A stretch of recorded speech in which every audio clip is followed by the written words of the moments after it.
Alright, I want to hit you guys with some wrestling content here. I want to talk about how WCW fumbled Jake the Snake Roberts. Now, I found this article here, and it was talking about that situation, because what brought also light to it was when Jake Roberts talked about the other day about him butting heads with Bill Watts.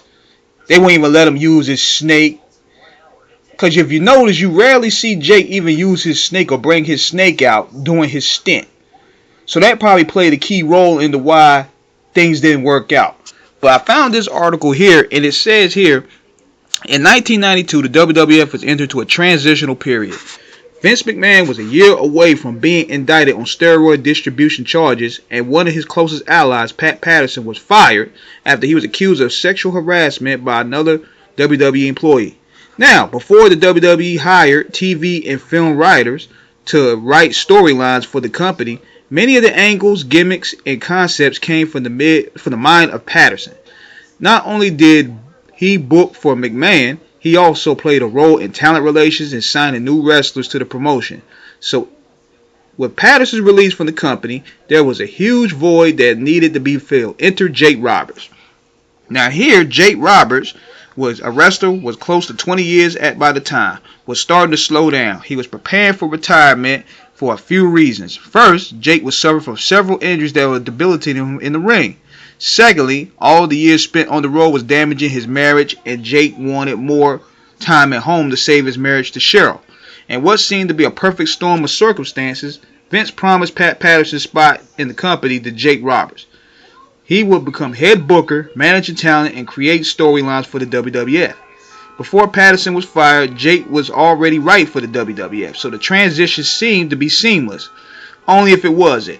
After being promised the position on numerous occasions, it never came to fruition. Finally, Jake approached Vince and asked what happened. According to Jake, Vince had a change of heart and decided not to fill the position. Pat Patterson would later be rehired after the allegations charges were dropped. Feeling betrayed by Vince and the WWF, Jake demanded a release from the company. He made Vince's life a living hell for a brief period of time, and even threatened to no-show it for a scheduled WrestleMania 8 match with The Undertaker if he wasn't given his release right after the match. It seemed crazy for Jake to burn bridges with the mighty WWE, but as the old saying goes, never trust a snake. Jake already had a lucrative deal on the table with WCW. His father, Grizzly Smith, was on the booking committee for WCW, and Ted Turner, who was looking to compete with Vince McMahon. So, he was ready to spare no expense by taking away one of Vince's proven talent. Kip Fry, who was in charge of WCW at the time, allegedly offered Jake a multi-million-dollar contract. It was believed to be in the range of $700,000 per year. That's when this fairy tale crashed and burned, because a typical WCW fashion at the time, Kip Fry stepped down from his position, and Cowboy Bill Watts was replaced to hire him. The problem with this was the fact that there was legitimate heat between Jake Roberts and Watts that spanned back to Jake's days in working in Bill Watts' Mid-South territory. The two were both outspoken, brash personalities that were afraid to call BS when it was BS. That didn't mesh well with either, and there were years of personal animosity. So when Bill Watts saw the contract that was offered to Jake, Watts allegedly ripped it in pieces and offered Jake a new contract worth less than half of what was originally worth. Unfortunately for Jake, at that time, he was not in a position to negotiate due to the antics of the WWF. Bill Watts knew this and got Jake to agree to a new lowball contract. Regardless of how Watts felt about Jake Roberts personally, no doubt professionally, he was an asset. When Jake was on his game, there was no one better on mic skills and ring psychology. On August 2nd, 1992, Baltimore, Maryland, Jake made his WCW debut by attacking WCW's top star Sting. This led because Jake Roberts' debut was effective because it was an established name and was because he was just that damn good. He began a series of promos that only Jake could master to why he was in WCW and why he was targeting Sting.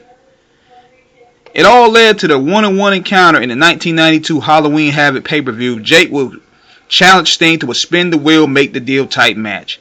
Essentially, it was the wheel that had numerous gimmick matches like a barbed wire match, a steel cage match, a first blood match. And the night of their match, the wheel fell on a coal miner's glove match. The object of such a match was loaded glove would be placed high on a pole. Typical WCW shit. The person to first reach the top of the pole will legally use the glove. The match was awkward and not coordinated because nobody, not the wrestlers, the bookers, or the referee, knew where the wheel might land. But check this. The pay-per-view still did numbers. It drew because Jake the Snake Roberts was a draw. But see, at that time, you don't know what you have until it's gone. They didn't know at the time to let business, and let bygones be bygones. And they let Jake go afterwards. Because I remember that. I remember that angle. I was like, damn, they brought Jake the Snake Roberts. This is going to be good. And then after the Sting feud, that was it. That was it right there. And you taking away him not using the snake? That's the gimmick. Like, are you serious right now? But that's exactly what happened with Jake Roberts, man. They fumbled the ball with him. They could have done many different storylines with him. He could have did stuff with Vader. He could have did stuff with Cactus Jack. Man, the talent pool was crazy at the time. He could have did an angle with Steamboat. Come on, man. But let me know what you guys think, man. Subscribe, hit the like button. Peace.